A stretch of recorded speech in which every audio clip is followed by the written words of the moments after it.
Assalamualaikum warahmatullahi wabarakatuh.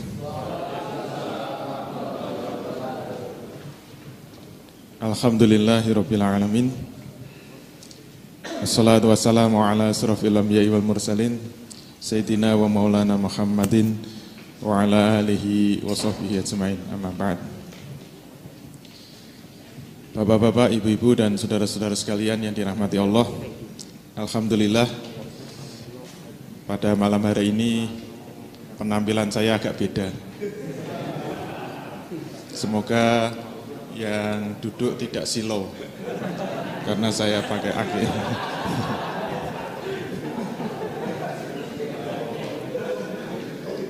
Tapi ini cuma saya pakai 2 jam saja. Setelah ini dikembalikan. Katanya yang punya biar disorting. Nanti kalau dijual kan lebih mahal. Namanya Islamic Business Coaching.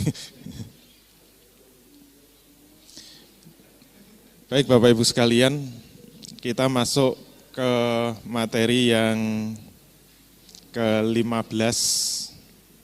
Tapi sebenarnya ini pertemuan yang ke-16.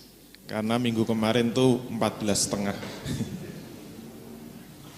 Kita masih membahas bagaimana membangun bisnis untuk yang ke-10.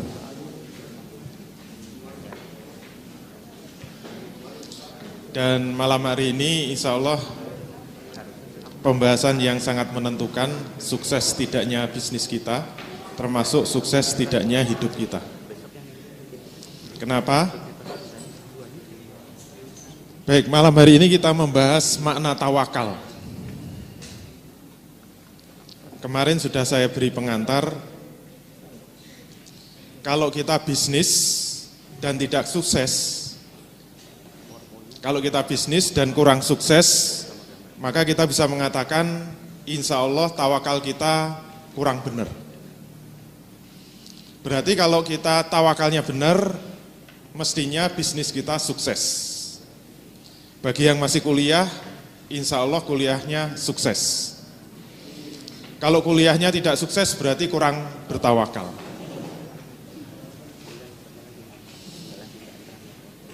Yang lulusnya IP-nya pas-pasan berarti kurang bertawakal. Yang indeks prestasinya IP-nya itu kayak Rapido. Rapido itu kan 1, ya. Bahkan ada yang 0, Dulu guyonannya anak teknik itu mesti, karena zaman dulu kuliah di UGM itu nilai itu mahal sekali. Dapat C itu rasanya harus potong ayam syukuran gitu. Kan dapat C itu susah banget. Jadi rata-rata IPK-nya itu IPK Rapido di bawah 1 biasanya. 0,0 gitu. Nah, sekarang kita harus mulai berubah dan sebagai orang Islam kita harus memahami makna tawakal yang benar. Dan ukuran makna tawakal yang benar, insya Allah kita akan sukses dalam hidup, sukses dalam bisnis, termasuk sukses di dalam berkeluarga. Nanti begitu ya. Sebagai pengantar, generasi pertama umat Islam benar-benar memahami makna tawakal kepada Allah Subhanahu wa Ta'ala. Sehingga mereka bisa bertawakal kepada Allah Subhanahu wa Ta'ala dengan tawakal yang sebenar-benarnya. Karena generasi pertama umat Islam itu memahami tawakal yang sebenar-benarnya, maka mereka senantiasa bisa menyelesaikan berbagai kesulitan yang dihadapi. Hal itu berlainan dengan kaum muslimin dewasa ini. Mereka sudah tidak memahami makna tawakal dengan sebenarnya. Tawakal hanya menjadi perkataan kosong tanpa ada kenyataannya dalam kehidupan sehari-hari mereka. Kalau umat Islam ditanya, apakah Anda bertawakal? Jawabannya, saya bertawakal. Apakah Anda dalam menjalankan semua aktivitas itu bertawakal? Tentu akan mengatakan, saya bertawakal. Tapi di sini dikatakan, walaupun mereka mengaku bertawakal, walaupun mereka mengaku selalu bertawakal, kenyataannya apa? tawakal itu hanya menjadi perkataan kosong, tanpa ada kenyataannya dalam kehidupan. Mengapa? Karena kaum muslimin sekarang ini sudah kerasukan faham materialisme, yaitu menderita penyakit sempit pandangan serta pendek pikiran. Itu yang membuat tawakal itu tidak memberikan pengaruh sama sekali dalam kehidupannya. Terus, hal itu disebabkan pemahaman makna tawakal yang salah. Nah, pemahaman makna tawakal yang salah itu ada dua. Berarti dua salah, yang benar satu. Dengan kata lain, pemahaman tawakal itu tiga. Dua diantaranya salah, insya Allah nanti yang benar yang ketiga. Nah, dua yang salah itu apa saja kita lihat. Yang pertama adalah tawakal berarti terikat dengan hukum sebab musabab. Kemudian yang kedua kita lihat, tawakal berarti melepaskan dari hukum sebab musabab. Kok bisa begitu? Kita lihat satu-satu. Apa yang disebut tawakal itu terikat dengan hukum sebab musabab. Dulu saya ingatkan bahwa semua pondasi pemahaman ini adalah pemahaman qadha dan qadar ya. Jadi yang tidak ikut qadha dan qadar agak susah memahami, kecuali yang beli DVD-nya. Apa yang dimaksud dengan terikat dengan hukum sebab musabab? Kita lihat, itu dalam tanda kutip gara-gara tawakal yang dimaksud itu adalah hadis yang berbunyi iqilha wa tawakal. Ikatlah untamu dan bertawakallah. Saya yakin dalam pengajian-pengajian, dalam ceramah-ceramah di masjid-masjid, kalau ada pembahasan tawakal itu biasanya hadis yang dibahas tidak lepas dari hadis ini, yaitu apa? Iqilha wa tawakal. Ikatlah untamu dan bertawakallah. Kalau hadisnya seperti itu, maka yang dimaksud tawakal itu apa? Ikatlah untamu dan bertawakallah. Saya biasanya mendengar penjelasan dari para ustadz, ikatlah untamu dan bertawakallah itu maknanya adalah berikhtiar dahulu kemudian bertawakal. Bekerja dahulu kemudian bertawakal. Berusaha dahulu kemudian bertawakal. Bekerja dahulu, bersungguh-sungguh dahulu, berikhtiar dahulu, baru kemudian bertawakal.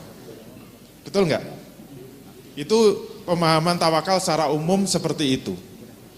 Dan mohon maaf, ini kategori pemahaman tawakal jenis pertama yang salah. Kenapa begitu? Kita teruskan. Justru pemahaman hadis ini digunakan untuk memperlemah makna tawakal di dalam jiwa manusia. Akibatnya himmah dan azimah kaum muslimin menjadi turun. Himmah itu cita-cita, azimah itu juga cita-cita. Atau mimpi besarnya lah, kira-kira begitu. Jadi keinginan, mimpi-mimpi atau cita-citanya itu menjadi hilang atau menjadi sangat rendah atau menjadi turun. Gara-gara pemahaman tawakal yang salah. Umat Islam sekarang tidak ada yang memiliki mimpi besar, tidak ada yang memiliki cita-cita yang besar, tidak ada yang memiliki keinginan yang besar. Kalau ditantang dengan bisnis, ya yang penting bisa untuk ngisi perut aja udah cukup lah. Gak usah mimpi-mimpi terlalu besar. Kenapa? Karena mereka memahami dengan tawakal yang salah. Terus, pandangan kehidupannya menjadi sangat sempit, dia merasa lemah, kemampuannya terbatas, dan tidak mampu melakukan apapun di luar apa-apa yang dia miliki. Jadi kalau dia punya cita-cita ya sebatas apa yang dia miliki. Misalnya dia anaknya petani, paling-paling kalau jadi anaknya petani itu jadi apa sih? Bisa lulus S1 aja udah untung kok. Kalau bisa jualan bubur di pinggir jalan sudah untung. Kalau sudah punya kereta didorong untuk keliling-keliling jualan burjo sudah beruntung. Kalau mau naik sedikit paling juragan ake. Mohon maaf ya. Itu akibat pemahaman tawakal yang salah. Jadi pandangan kehidupannya menjadi sempit, dia senantiasa merasa lemah. Dia senantiasa merasa kemampuannya terbatas. Dan dia tidak mampu melakukan apapun di luar apa yang dimiliki. Terus, Sekarang yang kedua, yaitu melepaskan hukum sebab musabab. Saya belum menjelaskan. Kalau yang kedua, yaitu melepaskan hukum sebab musabab itu seperti apa? Kita lihat, tawakal difahami adalah identik dengan pasrah secara total kepada kehendak Allah Subhanahu wa taala. Tawakal itu apa? Pasrah. Saya sudah mewakilkan, sudah memasrahkan kepada Allah, sehingga apa? Kehidupannya itu seperti bulu yang diterbangkan angin. Terserah kemana angin bertiup. Kalau saya masuk JBN ya itu sudah kehendak Allah Subhanahu wa taala. Sekarang bisnis apa? Jualan ake. Kenapa? Sudah kehendak Allah Subhanahu wa taala. Dijual berapa? Terserah Allah Subhanahu wa taala. Terus kalau jenis kedua ini itu adalah aliran yang sebagaimana hadis yang tadi kalau dilanjutkan secara lengkap itu hadis dari orang Arab Badui yang membawa seekor onta kemudian datang menghadap Rasul. Jadi asbabul wurudnya seorang laki-laki datang menghadap Rasul Shallallahu Alaihi Wasallam sambil meninggalkan onta tunggangannya. Seraya berkata, "Iqilha wa tawakal." Aku lepaskan ontaku dan aku bertawakal. Itu yang kalimat pertama tadi. Kemudian Nabi berkata, ikatlah ontamu dan bertawakallah. Saya salah tadi. Ini perkataan, bukan perkataan Rasul. Jadi orang Arab Badui datang menghadap Rasul, kemudian mengatakan, aku lepas ontaku dan aku bertawakal. Kemudian ditegur oleh Rasul, ikilha wa tawakal, ikatlah ontamu dan bertawakallah. Terus pemahaman orang Arab Badui itu seperti yang difahami oleh orang-orang yang pernah hidup di zaman Umar bin Khattab. Jadi dulu di zaman Umar bin Khattab ada pemuda-pemuda yang kerjanya setiap hari itu datang ke masjid. Dia tiap hari masuk ke masjid, kemudian sholat duha, dia terus berdoa, kemudian baca Quran, setelah itu tidur di masjid. Besoknya begitu lagi datang ke masjid, sholat ke masjid, kemudian mungkin ya wiridan sejenak, tidur di masjid. Besoknya datang lagi ke masjid seperti itu. Nah Umar sebagai khalifah pada waktu itu, lihat ada pemuda-pemuda kok kerjanya tidur aja di masjid. Ini kayaknya mahasiswa UGM deh.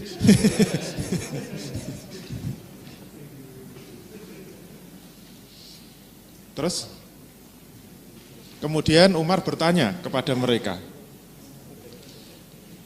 kamu ini siapa? Kira-kira begitu. Mereka menjawab, kami ini adalah orang-orang yang bertawakal. Pakai tasjid ya. Kalau dalam bahasa Arab disebut mutawakkilun. Jadi ketika ditanya oleh Umar bin Khattab, kamu ini siapa? Saya ini mutawakkilun. Saya ini adalah orang-orang yang bertawakal. Melihat jawaban itu Umar marah gitu. Bukan, kamu itu bukan orang yang mutawakilun, tapi mutawakilun. Tidak ada tasjidnya. Jadi bukan mutawakilun tapi mutawakilun. Nah mutawakilun itu apa? Orang yang songgowang. Kalau bahasa Jawa itu gini loh, songgowang. Orang-orang yang berpangku tangan tidak mau berusaha. Terus Umar melanjutkan, kemudian diceramai sama Umar. Janganlah kalian seorang pun berpangku tangan tidak mau mencari rezeki. Kemudian berdoa kepada Allah, ya Allah berilah aku rezeki. Sebab kalian sudah mengetahui bahwa langit tidak pernah menurunkan hujan emas maupun perak. Kalau sekarang ya, kamu sudah tahu kalau hujan, sekarang tidak ada hujan yang menurunkan age gitu. Maka kamu jangan berpangku tangan hanya di masjid saja gitu. Terus, nah sekarang kita bahas satu persatu. Apa yang dimaksud tawakal jenis pertama, yaitu tawakal yang terikat dengan hukum sebab musabab.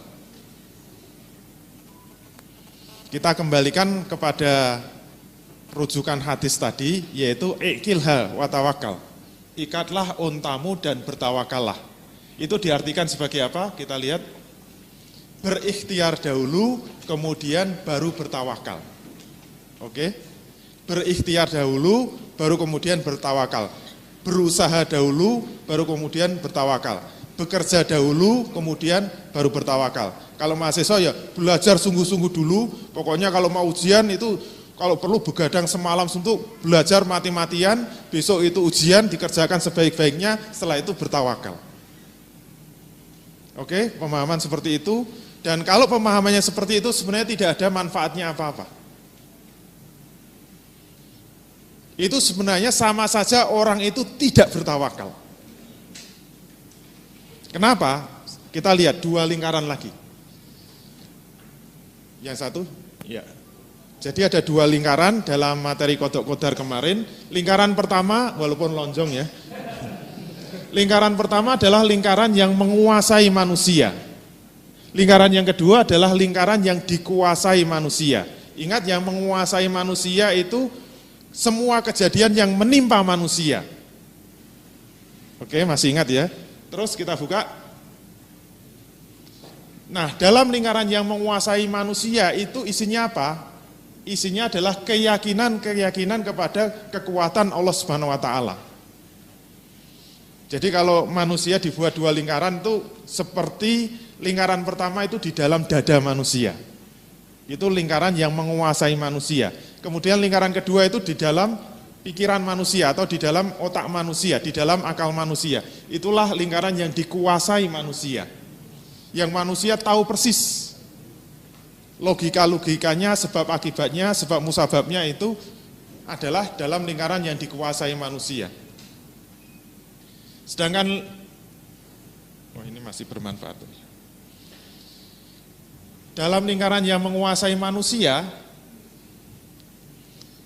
yang dulu dalam materi Qodok Qodar, semua kejadian-kejadian yang menimpa manusia, dan itu semua adalah qodok dari Allah Subhanahu wa taala atau ketetapan dari Allah Subhanahu wa taala. Maka kita lihat, kita buka. Sedangkan lingkaran yang dikuasai manusia itu adalah lingkaran yang di bawah pengetahuan akal manusia. Manusia tahu persis. Jadi kenapa kita itu bisa mengangkat sebuah batu yang kecil? Kenapa kita tidak bisa mengangkat batu yang besar?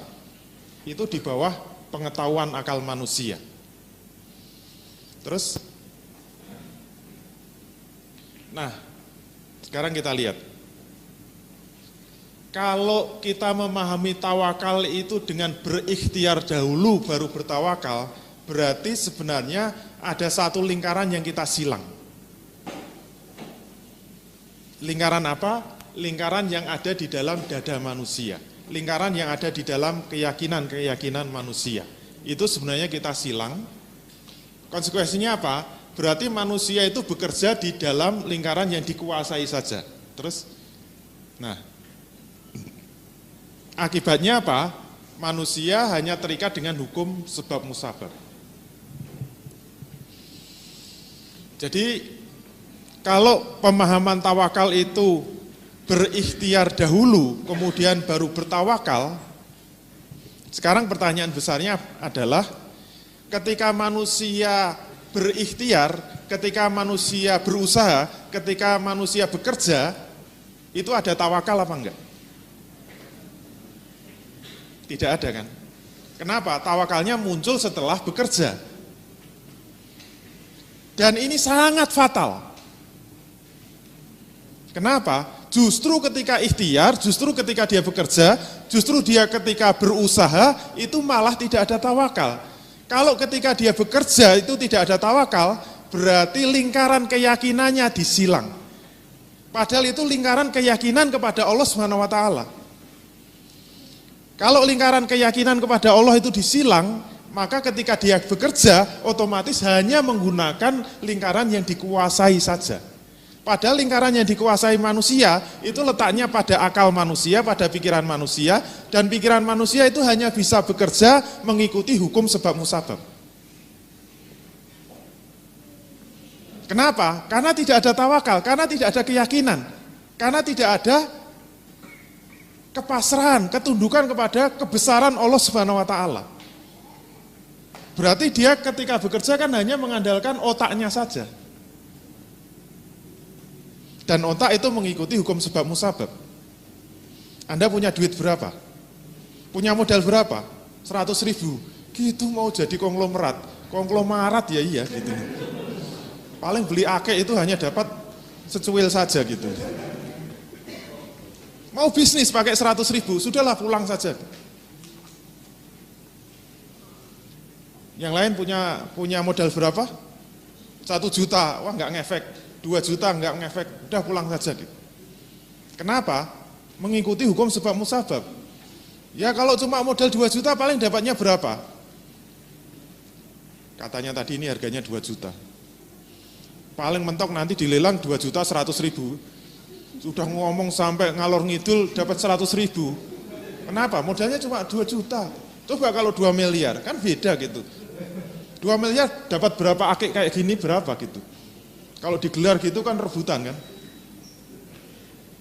Itu berarti bekerja dengan hukum sebab musabab. Padahal saya tadi lewat sudah ada yang naksir, Pak itu akiknya berapa? 40 juta mau enggak gitu.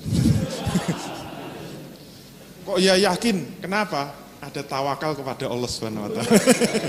Beda kan? Salahnya ini disilang.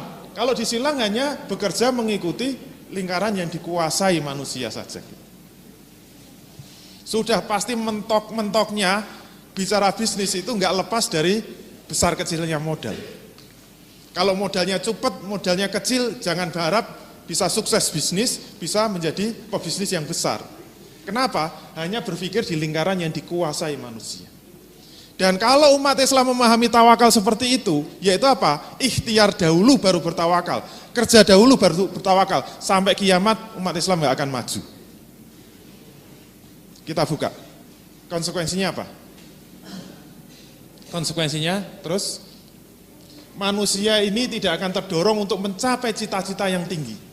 Terus pandangannya hanya terbatas pada kekuatan manusiawi belaka. Terus dia hanya mengandalkan pada kekuatan manusiawi yang terbatas. Dan dia akan lemah untuk mengerjakan pekerjaan-pekerjaan yang biasa. Yang pekerjaan biasa saja lemah, apalagi ditantang untuk melakukan pekerjaan yang luar biasa. Makin tidak berani. Anda siap untuk bisnis yang nanti keuntungannya 1 miliar, 2 miliar? Wah kayaknya nggak level saya deh gitu. Nanti dulu. Kenapa? Karena hanya berpikir sebab musabab saja. Dan generasi umat Islam sekarang ini kebanyakan memahami tawakal seperti nomor 1. Ternyata sangat fatal, hanya gara-gara mengatakan tawakal itu ikhtiar dahulu baru bertawakal. Ini akibatnya. Jadi umat Islam tidak akan pernah punya cita-cita yang tinggi.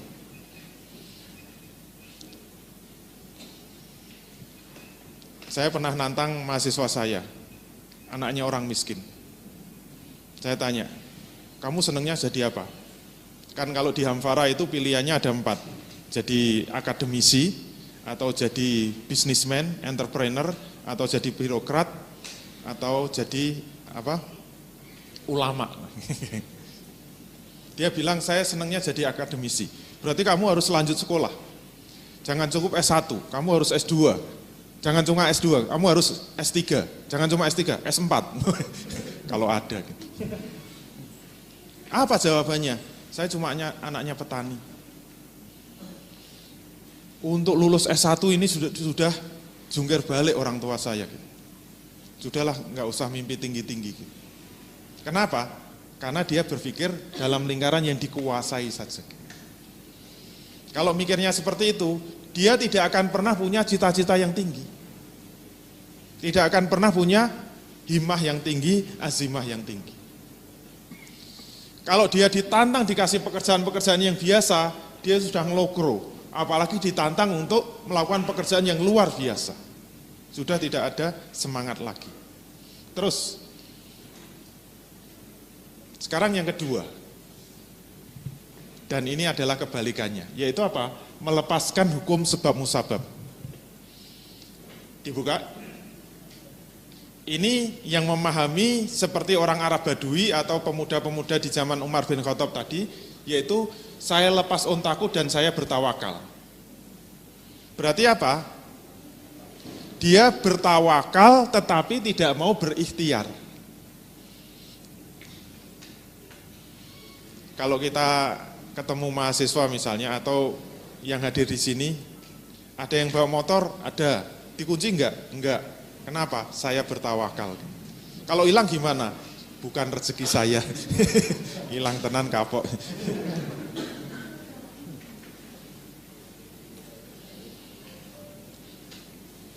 Kalau pemahamannya seperti itu, kita kembalikan pada dua lingkaran kodok kodar, yaitu lingkaran yang menguasai dan lingkaran yang dikuasai manusia. Seperti tadi, yang menguasai manusia itu apa? Kita buka. Lingkaran yang berisi keyakinan-keyakinan pada kekuatan Allah Subhanahu wa taala. Kalau lingkaran yang dikuasai manusia, itu lingkaran yang di bawah pengetahuan akal. Nah, yang disilang yang mana? Yang disilang adalah yang dikuasai manusia. Sehingga dia bekerja, dia berikhtiar, dia melakukan usaha sepenuhnya mengandalkan pada lingkaran yang menguasai manusia, yaitu apa? Bukan hanya sikap pasrah saja kepada Allah Subhanahu wa taala. Jadi dia memahami tawakal itu pasrah total kepada Allah. Kenapa? Karena ininya dicoret. Sama sekali tidak mau terikat dengan hukum sebab musabab. Kamu mau kemana? Saya mau bisnis di Jakarta. Terus bawa uang berapa? Saya nggak bawa uang, hanya modal akik saja gitu. Bisa sampai Jakarta? Insya Allah bisa. Wah, yakin betul gitu. Ternyata betul gitu. Begitu berangkat, naik bis, bayarnya pakai akik gitu. Akik diterima langsung ditendang. Gelundung, tangkap ambulans, ternyata ambulans jurusan Jakarta. Ya sampai juga. Itu namanya apa? Enggak mikir belas. Terlalu bertawakal. Tapi tidak mau terikat dengan hukum sebab musabab. Dan itu benar-benar terjadi di zaman Rasul, juga terjadi zaman Umar bin Khattab tadi. Makanya ketika ada orang Arab Badui yang pemahamannya seperti itu langsung dimarahi. Ikat ontamu dan bertawakallah. Orang Arab Badui tadi tidak mau seperti itu. Oleh karena itu, ternyata kalau kita melihat umat Islam sekarang ini, yang masuk kategori nomor 2 ini juga banyak. Saya pernah punya teman yang dulu itu sama-sama di pesantren di Krapyak, di pondok pesantren Al-Musin yang Krapyak Wetan. Seingat saya dulu dia kuliahnya diisi, bukan di volume ya, diisi. Dan orangnya itu dulunya sangat rasional, karena senangnya itu diskusi, senangnya debat. Setiap ketemu saya ngajak debat terus gitu. 20 tahun yang lalu pisah, nggak ketemu. Tahu-tahu ketemu di Jogja. Saya udah pangling, ini siapa gitu. Dia nyebut namanya. Oh, yang dulu di pesantren, iya. Yang kuliah diisi, iya. Yang bukan volume, iya gitu. Saya peluk. Kenapa saya pangling? Karena dia sudah pakai udeng-udeng gitu ya, sudah pakai sorban, jenggotnya panjang, pakai jubah, dan semua rambutnya diwarnai oranye. Ngertilah jamaahnya apa. Kemudian saya tanya, sekarang tinggal di mana? Di Batam. Terus ke Jogja mau apa? Mau silaturahim. Mau ketemu kiainya lagi, terus saya tanya, mau sampai berapa hari di Jogja gitu? Jawabnya apa? Ya terserah Allah Subhanahu wa taala. Saya sudah mulai gelisah dari sana. Saya kasihan. Terus nanti malam nginepnya di mana? Sama jawabnya, ya terserah Allah membawa saya kemana gitu. Padahal saya sudah niat mau saya tawari nginep di rumah saya gitu. Tapi jawabannya tidak membuat saya berselera. Karena jawabnya apa? Terserah Allah akan membawa saya kemana. Kalau saya nanti malam tidur di musola, saya tidur di musola. Tapi kalau di emperan toko, ya saya tidur di emperan toko. Jawabnya begitu. Wah kok gawat gini jawabannya gitu. Terus kamu sebenarnya kerja di mana sekarang? Kerja saya itu di buminya Allah Subhanahu wa taala.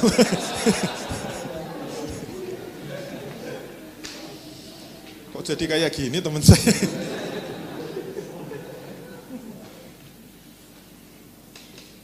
Dan dia juga naik motor nggak pakai helm, tapi pakai sorban. Kok nggak pakai helm? Kenapa? Ya saya pasrah sama Allah Subhanahu. Kalau tangkap polisi ya terserah Allah Subhanahu wa taala. Jawabnya gitu terus. Cekal polisi tenan. Berarti memang ada di kalangan umat Islam yang benar-benar tidak mau terikat dengan hukum sebab musabab. Yang lebih parah lagi itu yang, mohon maaf ya, yang suka keluar sampai berapa bulan itu. Dulu ada yang dengan penuh keyakinan meninggalkan anak istrinya. Ditinggal selama 3 bulan. 4 bulan apa 3 bulan. Ke IPB itu loh. India, Pakistan, dan Bangladesh. Singkatannya IPB. Terus ketika mau pergi selama 4 bulan itu ditanya, loh anak istrinya sudah sudah dikasih nafkah belum untuk 4 bulan? Dia menjawab, belum. Loh nanti makan apa? Saya serahkan kepada Allah dan Rasulnya. Jawabnya begitu. Gawat. Ditinggal bener itu nggak dikasih apa-apa gitu. Akhirnya tiap hari anaknya nangis, ibunya juga nangis gitu. Akhirnya yang ngurusi tetangga-tetangganya kan. Oh enggak dikasih nafkah apa-apa. 4 bulan itu loh. Tiap hari akhirnya tetangganya giliran ngasih makan gantian gitu loh. Begitu pulang, anak istrinya masih hidup. Wah bangga kan. Ini karena sudah ditanggung oleh Allah dan Rasulnya. Dan ternyata itu ada di kalangan umat Islam yang pasrahnya sampai seperti itu. Ini yang kita katakan bahwa ini adalah pemahaman tawakal yang salah jenis kedua. Konsekuensinya apa? Kita lihat. Manusia ini tidak mau terikat dengan sunnatullah. Nanti bisa lihat. Kalau ada bisnismen yang tidak mau melakukan pembukuan secara cermat, itu berarti aliran nomor 2 ini. Pencatatan keuangannya ngawur, amburadul gitu. Enggak jelas ini mana modalnya, bagaimana menghitung harga pokok produksi, berapa dia harus menjual. Gitu. Pokoknya ada duit, nanti ya kalau untuk makan ya makan, untuk modal ya modal gitu. Tunggu aja nanti lama-lama habis itu modalnya. Kenapa? Masuk kelompok 2. Sama sekali tidak mau terikat dengan sunatullah. Apalagi bilang, itu nanti harus belajar akuntansi. Akuntansi dari barat, itu kafir. Gak boleh belajar akuntansi gitu. Membuat bisnis kita jadi kafir. Gawat itu. Dia tidak mau berusaha dan tidak mau berikhtiar. Terus, dia hanya mengandalkan sikap pasrah kepada Allah Subhanahu wa taala. Terserah kehendak Allah. Hidupnya seperti bulu yang diterbangkan angin. Terserah kemana saya akan mencelok gitu loh. Tidak memiliki semangat dan cita-cita dalam hidupnya. Kalau tanya, sudah menikah belum? Belum. Gitu. Kapan menikah? Terserah Allah Subhanahu wa taala. Terus kriteria istri yang dicari terserah Allah gitu. Kalau takdirnya dapat penyanyi dangdut ya sudah itu jodoh saya. Dangdutan bener itu. Kenapa? Tidak memiliki semangat dan cita-cita dalam hidupnya. Jadi yang belum nikah-nikah termasuk kelompok 2. Terus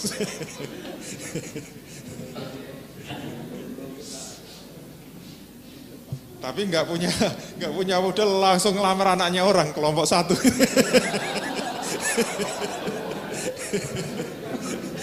Kok salah semua. Nah sekarang kita lihat makna tawakal yang ketiga, insya Allah ini yang benar, yaitu apa? Makna tawakal itu sebagai penyangga utama dalam kehidupan. Kok loncat? Dibuka. Sebenarnya kata kuncinya di mana? Kata kuncinya, tawakal yang benar itu bukan menyilang satu lingkaran, kemudian hanya bekerja dengan satu lingkaran, baik lingkaran yang menguasai maupun yang dikuasai, tetapi apa? Tawakal yang benar itu dua lingkaran itu dijalankan semua. Berarti konsekuensinya apa? Konsekuensinya itu tawakal itu tidak hanya setelah ikhtiar, tidak hanya ketika ikhtiar, tetapi tawakal itu harus dimulai sebelum ikhtiar. Jadi tawakal yang benar itu sebelum ikhtiar itu tawakal, selama ikhtiar itu tawakal, setelah ikhtiar itu tawakal. Kok cuma gitu ya? Sepele amat. Jangan anggap sepele ya. Kalau benar-benar nanti mau dipraktekkan, ini dampaknya sangat dahsyat. Ingat, tawakal yang benar sebelum berikhtiar, selama ikhtiar dan sesudah ikhtiar. Nah, kira-kira yang membedakan apa? Saya butuh volunteer 2. Biasanya 1, 2 ya. Yang agak mirip. Mas siapa? Lido melawan Huda. Coba berdiri, Mas Lido berdiri, Mas Huda ya, Mas Huda berdiri. Oke, tingginya sama, bobotnya sama, kelas apa? Walter Lingan ya. Oke, duduk lagi.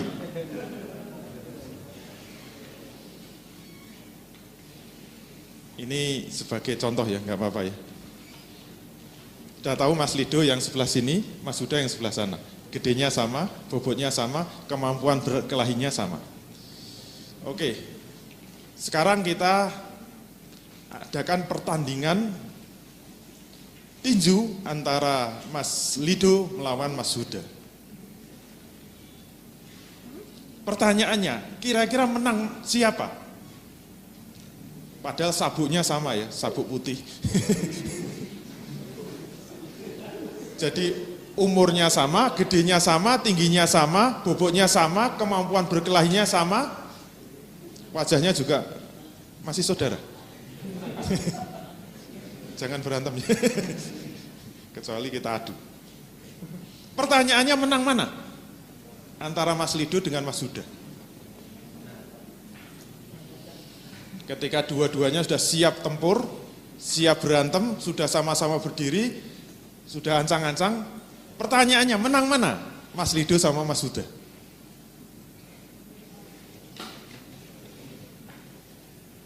Menang kalahnya ternyata sangat tergantung apa yang ada di dalam otaknya, apa yang ada di dalam pemahamannya.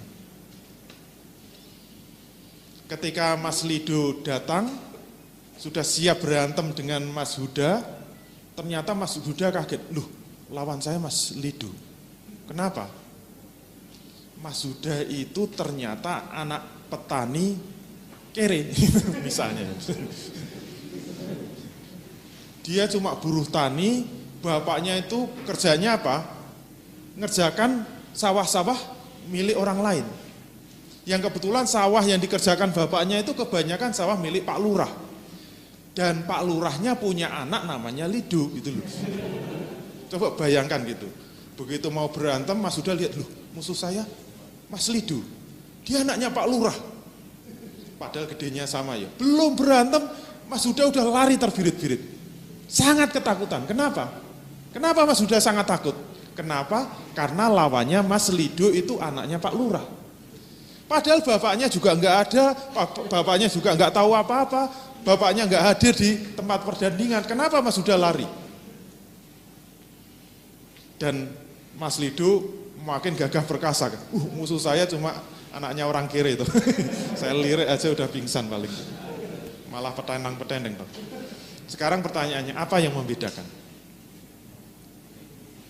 Yang membedakan adalah Mas Huda memiliki sebuah keyakinan.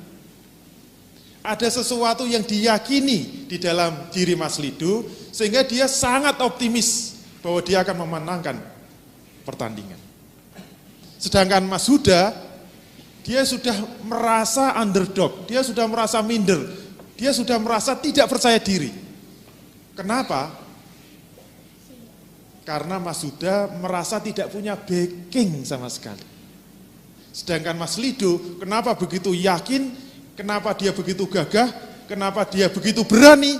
Karena dia merasa punya backing. Siapa backingnya? Pak Lurah. Artinya apa? Kekuatan fisiknya itu sama sekali tidak menentukan. Yang menentukan apa? Perasaannya. Jadi belum berantem, perasaannya sudah merasa dia anaknya Pak Lurah. Dan belum berantem, Mas Huda sudah merasa anaknya petani kere. Akibatnya pertandingan tidak jadi berlangsung. Kenapa? Mas Huda sudah lari terbirit-birit. Itu bukti bahwa apa? Kekuatan fisik tidak menentukan. Apa yang lebih menentukan? Sesuatu yang ada di belakang manusia. Yaitu apa? Keyakinan terhadap backing yang ada di belakang. Berarti kesimpulannya apa? Semakin gede backingnya, semakin berani kan? Beda kalau Mas Rido datang anaknya Pak Lurah, ternyata musuhnya Mas Huda. Dia langsung kram kan kakinya, nggak bisa jalan, mau pingsan. Kenapa? Mas Huda ternyata anaknya bupati. Wah, bisa kiamat saya. Lawan saya apa? Anaknya bupati. Padahal bapaknya juga nggak datang. Kenapa Mas Rido tiba-tiba sangat ketakutan? Karena lawannya adalah anaknya bupati. Mesti takut dia. Mas Huda kan pedendang-pedendang kan. Lebih gagah. Dadanya membesar, kepalanya membesar. Kenapa? Merasa anaknya bupati. Beda kalau Mas Lido anaknya Jokowi. Wah, mesti lebih gagah lagi gitu. Merasa anak bupati sudah gaya gitu loh. Anaknya bupati, wali kota. Ternyata yang datang, anaknya Jokowi itu. Udah, jangan dilanjutkan, kita lari aja, kita lari. Kenapa? Ngelawan anaknya presiden. Kenapa sangat takut sama anaknya presiden? Padahal sama-sama kurusnya. Berarti backing itu sangat mempengaruhi. Dan anaknya Jokowi akan bertekuk lutut kalau lawannya Mas Huda, anaknya Barack Obama. Pasti sangat ketakutan. Saya ingat saya punya saudara yang anaknya jenderal polisi gitu. Wes pokoknya kalau ada apa-apa tinggal telepon bukan sama jenderalnya, sama anaknya itu. Anaknya itu cuma lulusan sarjana biasa. Bukan polisi juga gitu. Kan kebetulan itu menantu kakak saya. Kakak saya pernah kecelakaan. Mobilnya nabrak. Sepeda motor yang pagi-pagi itu mabuk itu. Naik sepeda motor mabuk, tahu-tahu dia motong jalan ya ketubruk, bres itu langsung motor itu jadi dua. Untung orangnya tidak jadi dua. Ulangnya gelundung, luka parah, motornya juga hancur. Tapi sama kakak saya diobati sampai selesai, kemudian motornya diperbaiki selesai, tapi mobilnya ditahan polisi kan. Biasalah. Tinggal ngambil kan sudah damai tinggal ngambil, ternyata cuma ngambil saja nggak bisa. Kenapa? Harus ya 5 juta lah gitu kalau mau mengeluarkan. Saya sudah selesai semua urusan, ya mau ngambil 5 juta, kalau enggak ya nggak bisa gitu. Akhirnya apa? Cukup nelpon menantunya. Begitu menantunya datang, wah itu seluruh kantor polisi hormat semua. Aduh apa, aduh, ribut semua. Saya cuma mau ngambil mobil yang mana? Yang itu loh. Oh silahkan gitu. Sekarang bisa diambil, silahkan gitu. Bayar enggak? Kenapa? Anaknya jenderal. Berarti semakin tinggi backing seseorang itu semakin berani. Betul enggak? Betul enggak? Oleh karena itu kesimpulannya apa? Siapa manusia yang paling berani? Siapa manusia yang paling berani? Harusnya manusia yang paling berani adalah manusia yang memiliki backing yang paling besar. Siapa yang backing yang paling besar? Yaitu backing dari zat yang maha besar. Kalau backingnya jenderal aja sudah berani, backingnya presiden aja berani, backingnya presiden Amerika lebih berani lagi. Ada yang lebih hebat? Siapa yang jauh lebih hebat dari presiden Amerika? Yaitu zat yang maha mencipta seluruh manusia bahkan alam semesta. Siapa? Allah SWT. Sekarang pertanyaannya, merasa punya backing Allah enggak? Kalau merasa backingnya itu adalah Allah Subhanahu wa taala, keberaniannya lawan anaknya jenderal menang mana? Ternyata paling penakut, paling pengecut justru umat Islam. Pertanyaannya tawakalnya di mana? Itulah yang dimaksud tawakal yang sebenarnya itu jangan melangkah apapun juga. Jangan melakukan pekerjaan apapun juga. Jangan melakukan bisnis apapun juga sebelum bertawakal. Sebelum bertawakal itu artinya apa? Anda harus meletakkan Allah Subhanahu wa taala sebagai backing Anda. Silakan dibuka. Berarti lingkaran yang menguasai manusia itu diletakkan dulu. Apa? Keyakinan. Kita buka. Keyakinan pada kekuatan Allah Subhanahu wa taala. Tantangan besarnya apa? Yakin enggak sama Allah Subhanahu wa taala? Jadi sebelum melakukan apa-apa yang disebut orang yang bertawakal itu sudah merasa. Ingat, merasa berarti apa? Ada di dalam lingkaran yang menguasai manusia. Merasa itu keyakinan yang ada di dalam dada manusia. Yaitu apa? Backingnya adalah Allah Subhanahu wa taala. Dibuka. Yakin bahwa Allah sebagai backingnya. Maka konsekuensinya apa? Dibuka lagi. Inilah yang seharusnya memunculkan energi yang sangat besar, inilah yang seharusnya memunculkan energi yang sangat dahsyat bagi manusia. Berarti kalau orang itu penakut, orang itu pengecut, orang itu ciut nyalinya, jujur saja, sebenarnya dia tidak bertawakal kepada Allah Subhanahu wa taala, tidak yakin kepada Allah Subhanahu wa taala. Teorinya begitu ya, walaupun prakteknya susah. Yang jadi masalah apa? Kenapa kita tidak bisa menjadikan Allah sebagai backing kita? Padahal kita percaya Allah ada enggak? Ada kan? Allah sudah ridho kepada Islam, kepada umat Islam, iya enggak? Inna dina indallahil Islam. Sesungguhnya agama yang diridhoi Allah itu hanya Islam. Anda orang Islam kan? Kita orang Islam, betul enggak? Berarti yang diridhoi Allah itu siapa? Orang Islam kan? Berarti yang layak dapat backing dari Allah Subhanahu wa taala siapa? Orang Islam kan? Tapi kenapa orang Islam itu tidak yakin kepada Allah? Kira tahu enggak penyebabnya?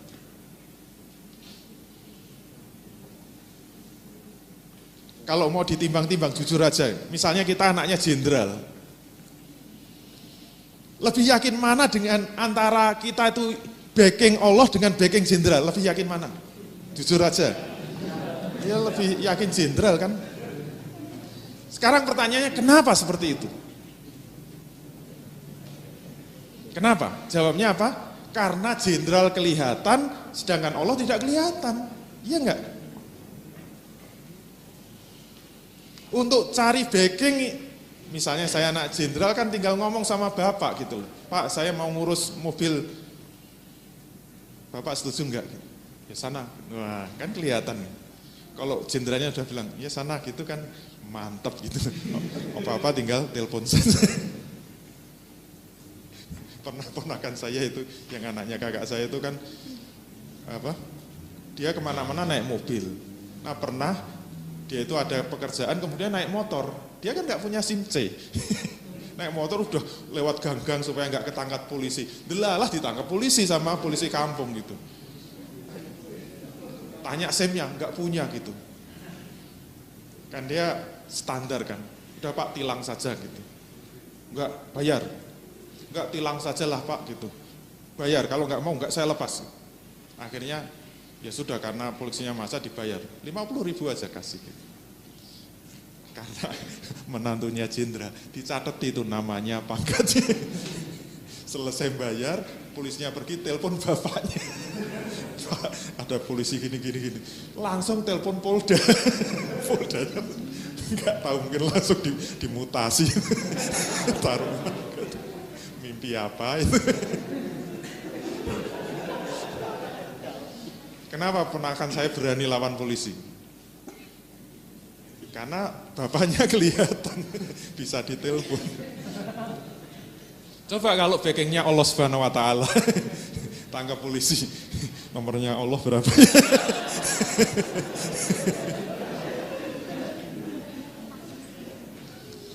Oleh karena itu, sekarang yang jadi masalah bagaimana kita bisa yakin seyakin-yakinnya bahwa Allah itu mau jadi backing kita. Walaupun Allah tidak bisa kita lihat. Kalau bapak mertua masih bisa kita lihat, masih senyum apa enggak, masih bisa ngelinting kumisnya apa enggak gitu. Kalau ngelamar mertua juga begitu kan. Bisa dilihat wajahnya, senyum-senyum apa sudah mulai mengkeret itu. Kalau wajahnya sudah mulai suram, nggak perlu dilanjutkan itu proses lamarannya, langsung pamit saja. Kenapa? Wajahnya langsung kelihatan. Sekarang yang jadi masalah bagaimana kita bisa memastikan bahwa Allah siap menjadi backing kita, bahwa Allah siap mendukung kita, bahwa Allah siap membantu semua pekerjaan kita, termasuk bisnis kita, termasuk usaha kita, termasuk perjuangan kita.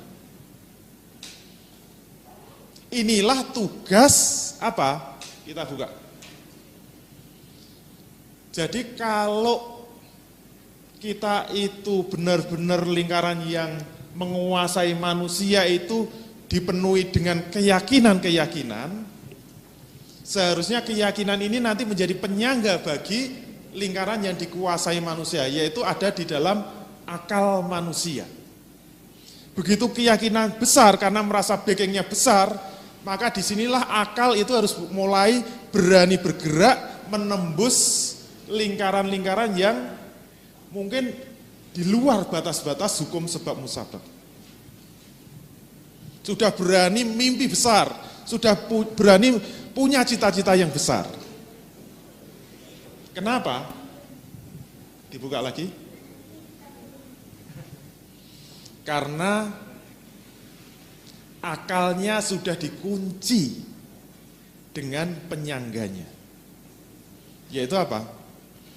Akalnya sudah bisa memastikan. Jadi yang bisa memastikan itu hanya akal. Kalau perasaan itu tetap nggak bisa. Ini sudah kita bahas ya pada pertemuan-pertemuan sebelumnya. Kalau kita ingin memastikan bahwa Allah pasti menjadi backing kita, caranya gimana? Ini yang harus kita ketahui. Kalau kita melangkah, Allah ridho apa enggak? Allah murka atau ridho dengan langkah-langkah kita? Kita kan enggak bisa melihat, kita enggak tahu. Kita enggak bisa melihat wajah Allah. Allah tersenyum apa marah? Allah ridho atau murka? Nah, kalau pemahaman tawakal kita benar, maka pemahaman tawakal itu akan memaksa pada akal kita untuk memastikan bahwa Allah itu siap menjadi backing kita. Caranya bagaimana? Ternyata syaratnya 3. Kalau menginginkan Allah menjadi backing kita, syaratnya 3. Kalau 3 ini tidak terpenuhi, kalau kurang mantap, kalau 3 ini tidak terpenuhi,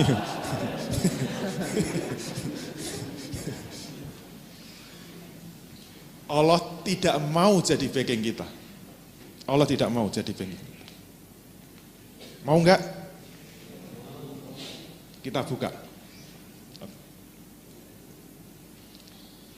Jika manusia menginginkan Allah sebagai backingnya, syarat pertama apa?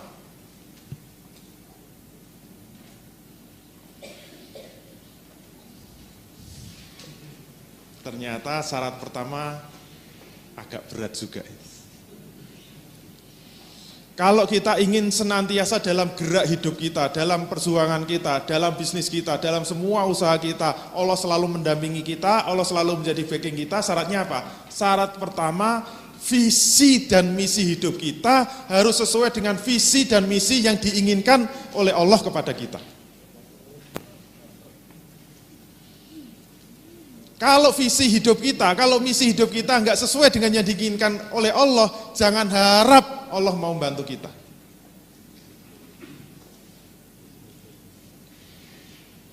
Oleh karena itu, walaupun kita tidak pernah melihat Allah, walaupun kita tidak bisa melihat wajah Allah, tapi kalau kita mau memulai hidup kita, mau kita niatkan hidup kita, saya siap melangkah menjalani hidup ini dalam rangka apa? Saya punya misi yang besar, saya punya visi yang besar, yaitu apa? Visi dan misi sesuai dengan kehendak Allah menciptakan manusia. Kalau kita mau menyelaraskan visi dan misi hidup kita sesuai keinginan Allah, maka akal kita akan bisa mengatakan pasti Allah akan ridho kepada kita. Menurut ukuran akal manusia. Dalam bahasa akidah ya insya Allah, Allah akan ridho kepada kita.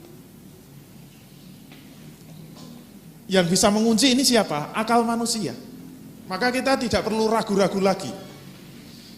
Kita hanya ragu-ragu kalau di dalam menjalani hidup ini kita masih belum selaras dengan visi dan misi yang diinginkan oleh Allah. Berarti kembali kepada materi sebelumnya, yaitu materi akidah. Menjawab 3 pertanyaan besar. Sebenarnya hidup kita tujuannya untuk apa? Kita berasal dari mana dan setelah mati akan kemana? Oleh karena itu yang harus kita jawab nantinya adalah sebenarnya tujuan utama Allah menciptakan kita itu untuk apa sih? Kalau kita sudah tahu jawabannya, kemudian kita mau melangkah di dalam hidup ini sesuai dengan tujuan penciptaan manusia, insya Allah startnya udah benar. Yakinlah bahwa Allah itu akan menolong kita, melindungi kita, siap menjadi backing kita. Itu baru syarat pertama. Niat hidupnya harus benar dulu. Jangan sampai salah. Oke, nomor 1 sudah siap. Kalau oke, lanjut nomor 2. Kita buka. Ternyata nomor 2 adalah kalau visi dan misi kita sudah benar, ketika kita menjalani misi hidup ini, setiap langkah kita itu harus sesuai dengan syariat Allah Subhanahu wa taala. Apa yang kita jalani itu harus sesuai dengan syariat Allah Subhanahu wa taala.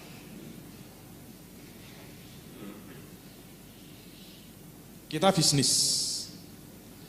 Niat hidup kita sudah benar, visi dan misi hidup kita sudah benar, dan kita sudah siap menjalankan bisnis misalnya. Sekarang pertanyaannya, bisnis kita sesuai dengan syariat apa enggak? Ternyata bisnis kita bergelut dengan yang diharamkan oleh Allah, bergelut dengan riba, modalnya dari bank misalnya. Gimana Allah mau ridho kepada kita? Kalau bisnis yang kita jalankan ternyata menentang apa yang diharamkan oleh Allah. Maka kita harus yakin Allah itu enggak mau membantu kita. Kalau tetap sukses, namanya apa? Istidraj. Yang sampai sekarang saya belum ketemu bahasa Indonesianya. Istidraj itu apa? Dilulu. Di apa? Diujo. Ini bahasa Jawa kabeh. Bahasa Indonesia apa? Dibiarkan. Cocok apa? Istidraj itu ada unsur dilulu.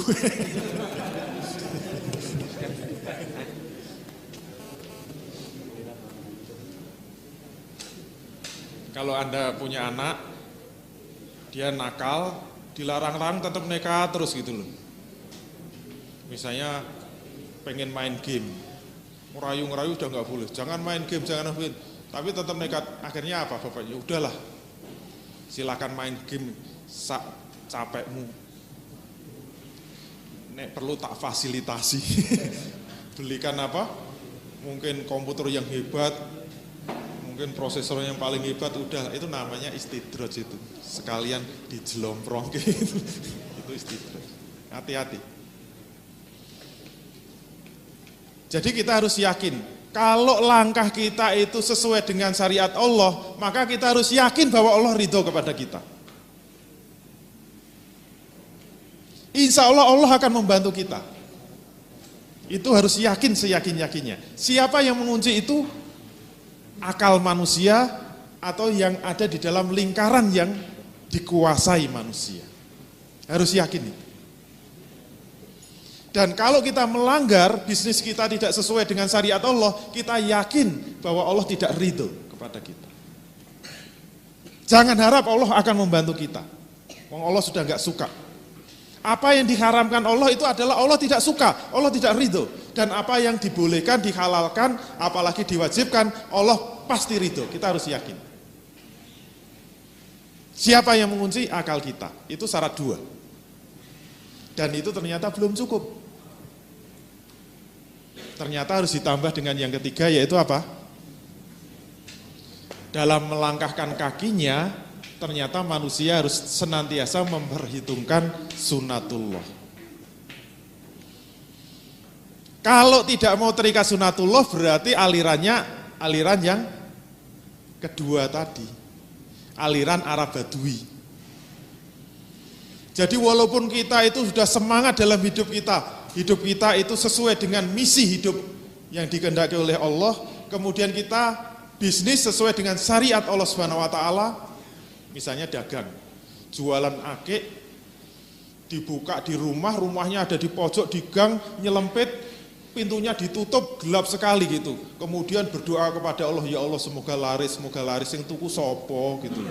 Kenapa? Enggak mau terikat dengan sunatullah. Sunatullah itu diketahui dari mana? Mesti dari penginderaan manusia, dari kemampuan akal manusia, dari hukum sebab musabab.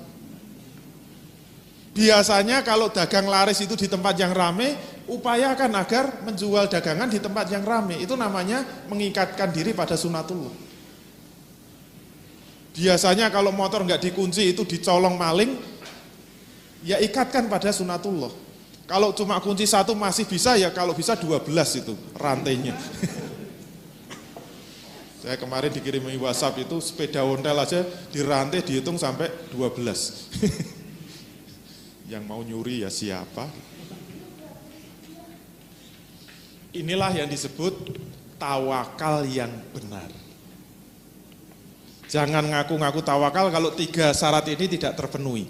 Misi hidupnya harus sesuai dengan misinya Allah Subhanahu wa taala. Yang kedua, langkahnya harus sesuai dengan syariat Allah. Yang ketiga, harus sesuai dengan sunatullah.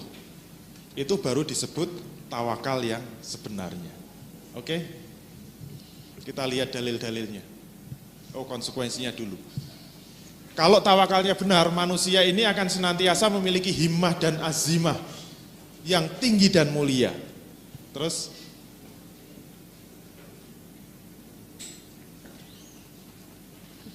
sehingga dia berani menembus batas-batas dimensi yang bersifat manusia.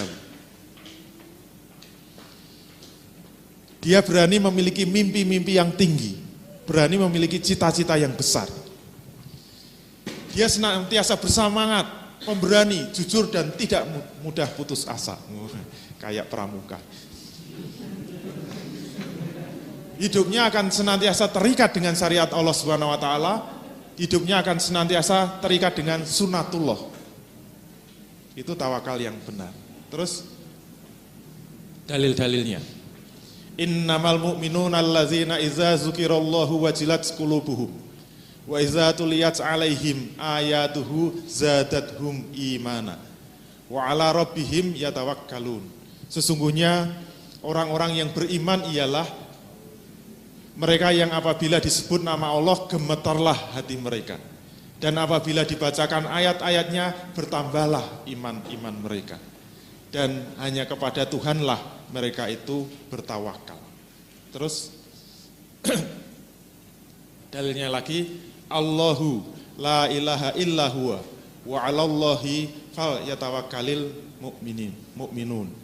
Dialah Allah, tidak ada Tuhan selain Dia. Dan hendaklah orang-orang yang mukmin itu bertawakal kepada Allah saja. Nah, dari ayat-ayat ini kita paling tidak sudah mengetahui bahwa tawakal itu tidak ada batasannya, tidak ada syaratnya sama sekali. Artinya apa? Perintah tawakal itu bersifat mutlak. Artinya apa? Sebelum ikhtiar, selama ikhtiar, dan setelah ikhtiar itu tetap diperintahkan untuk senantiasa bertawakal. Terus dari hadis ada 70.000 orang dari umatku yang masuk surga tanpa hisab. Sedikit sekali ya 70.000. Enggak apa-apa, yang penting masuk. Mereka adalah orang-orang yang tidak pernah mencuri-curi, yang tidak melepas burung sebelum bepergiannya, dengan mempercayai sial atau tidaknya perjalanannya, yang tidak membakar dirinya dengan besi panas, dengan kepercayaan bahwa hal itu tidak akan menghilangkan penyakitnya, dan orang-orang yang bertawakal kepada Robnya. Jadi kalau pengen masuk 70.000 orang yang masuk surga tanpa hisab, salah satu syaratnya apa? Orang-orang yang bertawakal kepada Robnya dengan tawakal yang benar. Terus, seandainya saja engkau bertawakal kepada Allah dengan sebenar-benarnya tawakal, pasti Allah akan memberimu rezeki. Seperti halnya burung diberi rezeki. Pada pagi hari mereka pergi dengan perut kosong, namun sore hari mereka kembali dengan perut penuh. Terus, makna dari dalil-dalil di atas apa? Dalil tersebut tidak memberi kesempatan sedikit pun bagi orang muslim untuk ragu-ragu dalam bertawakal. Terus, walaupun hanya sekejap, dalam setiap urusan, dalam segala pekerjaan, tidak boleh kosong dari tawakal, tidak boleh ada jeda dari tawakal. Terus, wajib selalu bertawakal kepada Allah Subhanahu wa taala secara mutlak, tanpa embel-embel apapun. Terus, sedangkan untuk hadis i'kil hawa tawakal itu diucapkan Rasul khusus kepada orang Arab Badui yang memahami tawakal itu difahami sebagai melepaskan hukum sebab musabab. Karena asal dari hadisnya tadi kan asbabul wurudnya, dia orang Arab Badui itu lapor kepada Rasul, saya lepas ontaku dan saya bertawakal. Langsung ditegur, ikat ontamu dan bertawakallah. Kalau dalam bahasa Arab dan atau wawu, ikiha wa tawakal, wawu itu bersama-sama, bukan fa. Kalau fa itu setelah. Berarti apa? Ikat ontamu dan bertawakallah. Jangan dipahami ikat dulu atau berusaha dulu baru bertawakal. Itu malah membuat fatal. Sehingga ketika berusaha, orang itu tidak pernah mau bertawakal. Akibatnya apa? Kosong melompong. Semua ikhtiarnya tidak ada tawakal, sehingga tidak ada pengaruh apa-apa. Padahal kalau kita mau tawakal dengan benar, dahsyat betul hasilnya. Terus, nah sekarang kita masuk ke contoh. Kalau masuk ke contoh, pertanyaan besarnya sebenarnya misi utama diturunkannya manusia, misi utama diturunkannya Islam itu untuk apa? Kita buka ayatnya. At-Taubah 33. Wallazi arsala rasulahu bil huda wa dinil haq liyuzhirahu 'ala dini kulli walau karihal musyrikun. Dialah Allah yang telah mengutus Rasulnya dengan membawa petunjuk dan agama yang benar. Pertanyaannya, untuk apa Allah menurunkan petunjuk? Untuk apa Allah menurunkan Islam dan mengutus Rasul? Apa tujuan utama Allah menurunkan Islam itu? Jawabannya apa? Liyuzhirahu 'ala dini kulli. Ternyata jawabnya apa? Untuk dimenangkan atas segala agama-agama yang ada. Walau karihal musyrikun, walaupun orang-orang musyrik itu tidak suka. Saya pernah menyampaikan ayat ini seminar di IAIN Jogja, dulu masih IAIN. Itu langsung ada mahasiswa yang marah. Loh, kalau begitu Islam itu arogan ya. Islam itu mau menangnya sendiri. Islam itu mau jadi penjajah. Islam itu mau mengalahkan semua agama-agama yang ada di dunia ini. Apakah seperti itu? Berarti Islam itu penjajah. Kenapa? Karena ayatnya kan dialah Allah yang telah menurunkan petunjuk, mengutus Rasul dengan membawa petunjuk dan agama yang benar. Untuk apa? Ketika saya bacakan liyuzhirahu 'ala dini kulli, untuk dimenangkan atas semua agama-agama yang ada, itu maknanya apa? Kalau dibalikkan untuk mengalahkan semua agama-agama yang ada. Berarti Islam mau menang-menangan. Wah, saya diserang kayak gitu sama mahasiswa. Jawab apa? Jawab saya apa? Jawab saya tegas, iya. Memangnya kenapa? Enggak suka? Walau karihal musyrikun. Kalau kamu enggak suka, walaupun orang-orang musyrik itu enggak suka. Wassalam. Loh itu yang bilang Allah kok. Kalau nggak suka ya sudah. Berarti misi utama diturunkannya Islam itu untuk apa? Agar Islam itu menang atas semua agama yang ada. Kalau Islam sekarang kalah, Islam tidak bisa menguasai dunia, Islam tidak bisa mengatur dunia, sebenarnya misi Islam gagal total. Gatot kaca. Gagal total kakean sangkem. Keluar lagi. Tapi masih ketawa. Gagal total itu. Itu misi utama diturunkannya Islam ke atas muka bumi ini. Kenapa sekarang kok kalah? Ini yang tanggung jawab siapa? Orang Islamnya kan. Kalau kurang neges lagi kita buka ayat kedua. Ini bikin pingsan. Bagi orang kafir kan.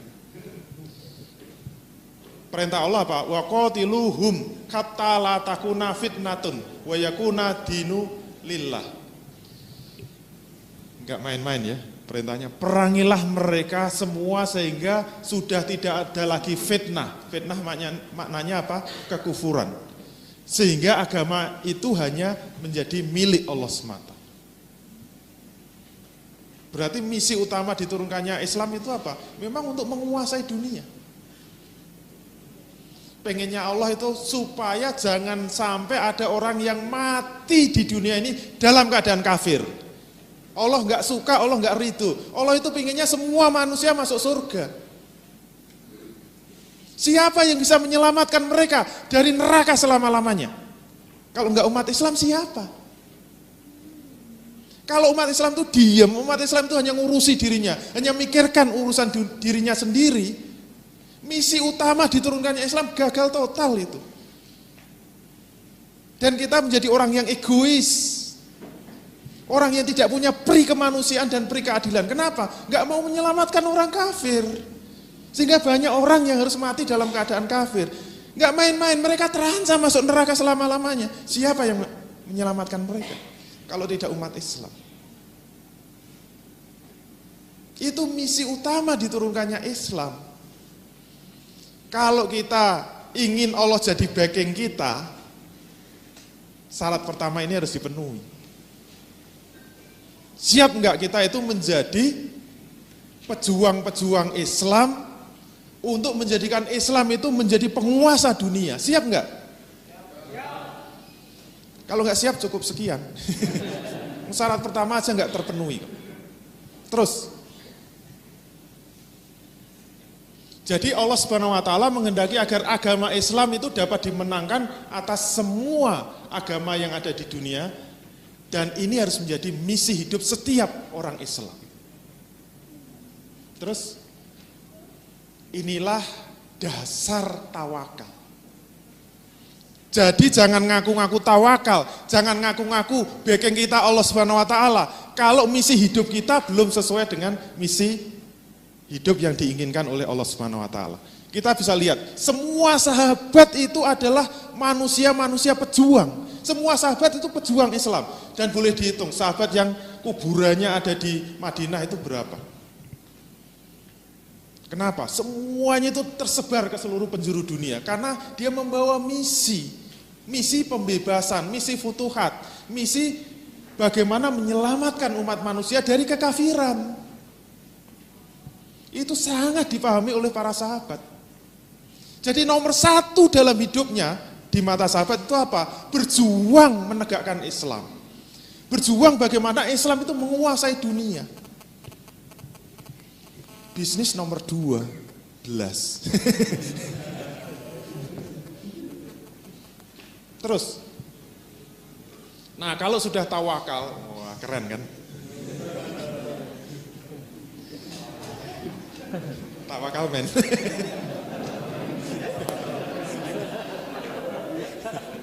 Ini yang pintar yang desain.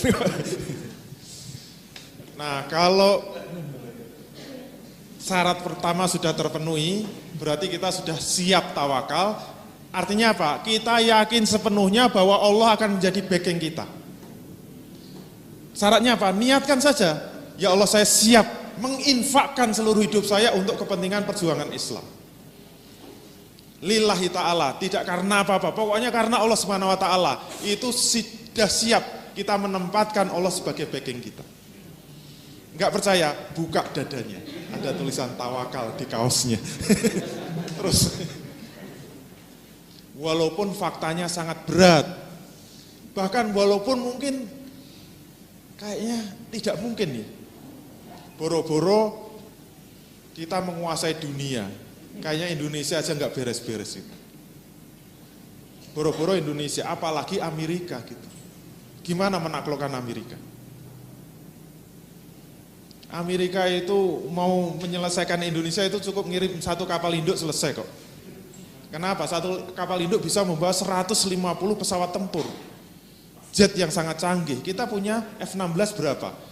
Sisa-sisa dari Amerika yang jeblok satu kan kemarin. Cuma dikasih itu.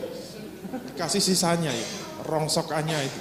Masa pesawat rongsokan melawan pesawat yang canggih bisa menang gitu? Kalau tawakalnya salah. Kalau hitung-hitungan manusia kan tidak mungkin ngalahkan Amerika.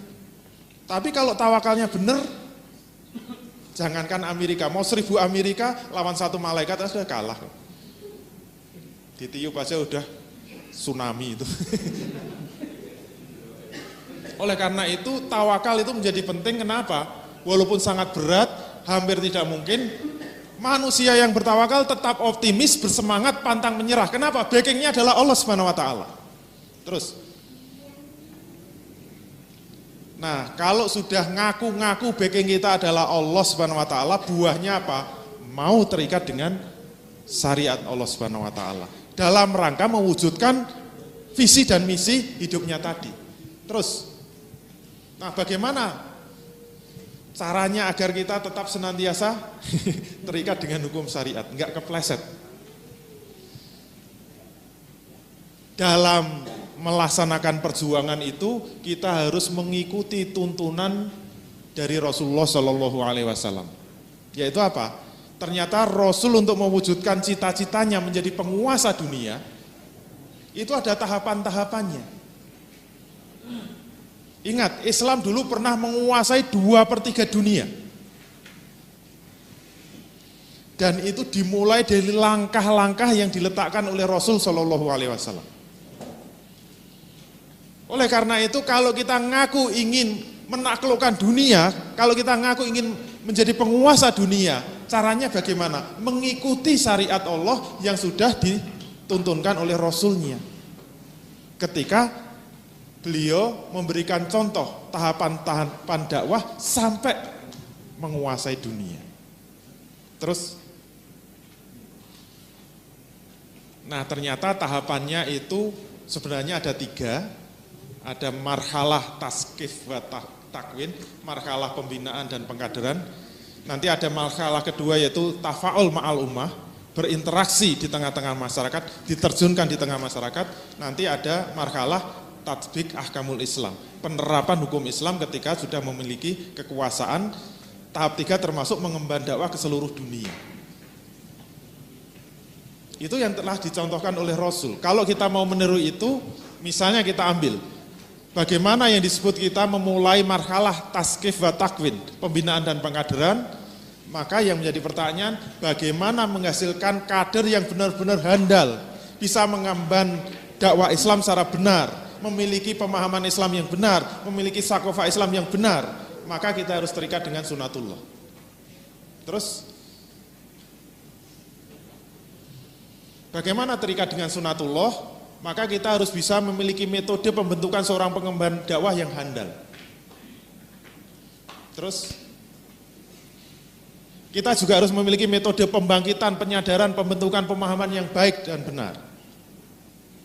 Kalau memang harus dengan ruangan yang nyaman dan sejuk, kalau ini memang lebih memungkinkan untuk kita itu bisa paham dengan baik, ya kita penuhi, ini sunatullah.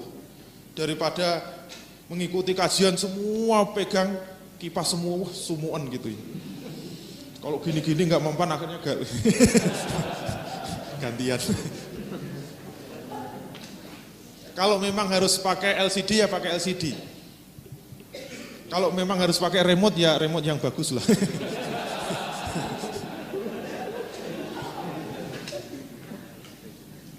Sampai bagaimana metode pembentukan skill keterampilan dakwah yang benar.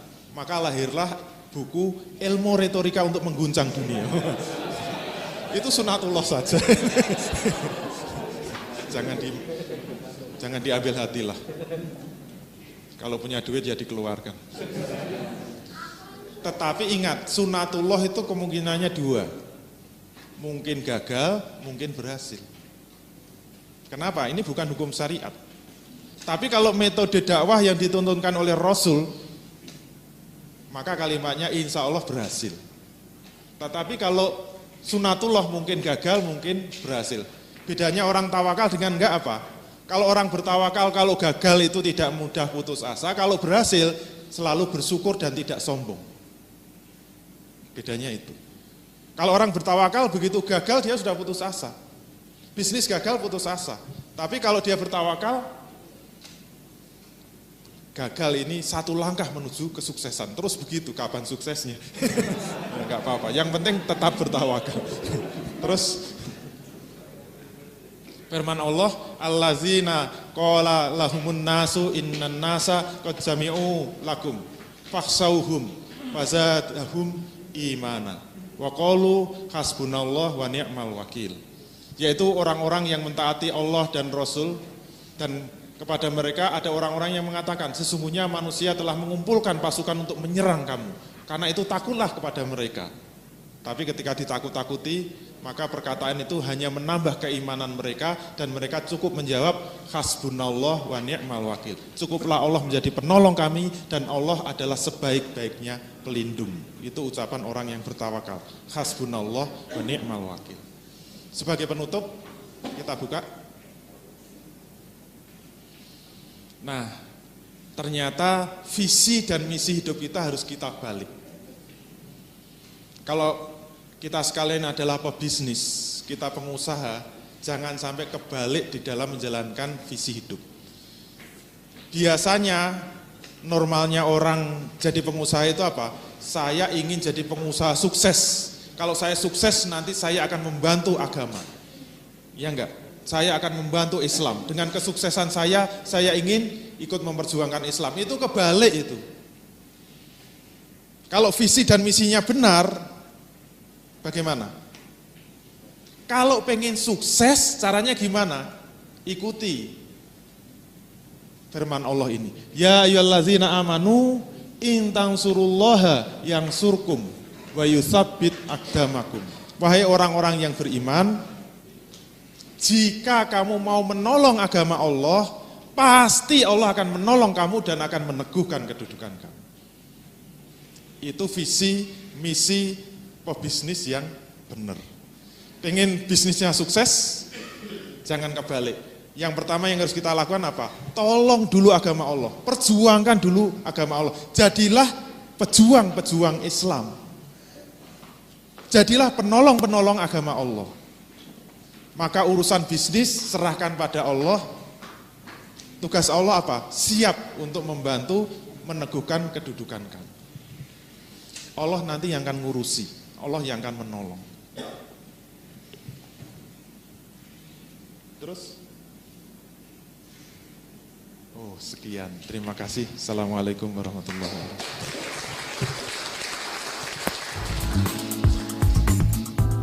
Terima kasih Anda telah menyaksikan tayangan persembahan Pengusaha Rindu Syariah. Silakan hadiri acara-acara yang kami buat seperti Islamic Business Coaching, di mana kita dapat mempelajari kerangka berbisnis Islam, kemudian Islamic Business Sharing, di mana kita bisa belajar kepada pengusaha yang telah menerapkan bisnis syariah, Fikih Bisnis Islam, di mana kita bisa bertanya dan memecahkan permasalahan-permasalahan bisnis kontemporer, dan Muslimpreneur Power Camp, di mana kita akan termotivasi untuk menjadi pejuang syariah dalam berwirausaha. Sampai ketemu di pertemuan berikutnya. Wassalamualaikum warahmatullahi wabarakatuh.